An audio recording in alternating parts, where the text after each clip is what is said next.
عنوان: کیا ہم نے آج کسی کا حق دبایا ہے؟ محترم سامعین، آج ہم اپنے دل سے ایک اہم سوال پوچھتے ہیں: کیا ہم نے آج کسی کا حق دبایا ہے؟ اسلام صرف عبادات کا دین نہیں بلکہ حقوق العباد کی ادائیگی کا بھی دین ہے۔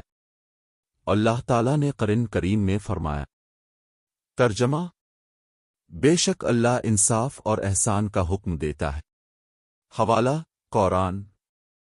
اسی طرح اللہ تعالیٰ فرماتے ہیں: ترجمہ: اور لوگوں کی چیزوں میں کمی نہ کرو اور ان کے حقوق نہ دباؤ۔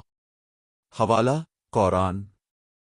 سامعین کرام، حق دبانا صرف کسی کا مال چھین لینا نہیں بلکہ کسی کی تنخواہ روک لینا، کسی کے ساتھ ناانصافی کرنا، وعدہ پورا نہ کرنا، کسی کی عزت کو نقصان پہنچانا، کسی کو اس کا جائز حق نہ دینا بھی حق تلفی میں شامل ہے۔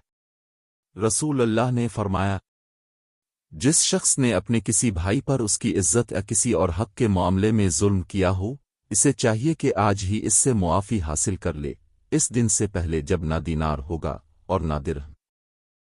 ایک اور حدیث میں رسول اللہ نے فرمایا: مفلس میری امت میں وہ شخص ہے جو قیامت کے دن نماز، روزہ اور زکوٰۃ لے کر آئے گا، لیکن اس نے کسی کو گالی دی ہوگی، کسی پر تہمت لگائی ہوگی، کسی کا مال کھایا ہوگا، کسی پر ظلم کیا ہوگا، پھر اس کی نیکیاں ان لوگوں میں تقسیم کر دی جائیں گی۔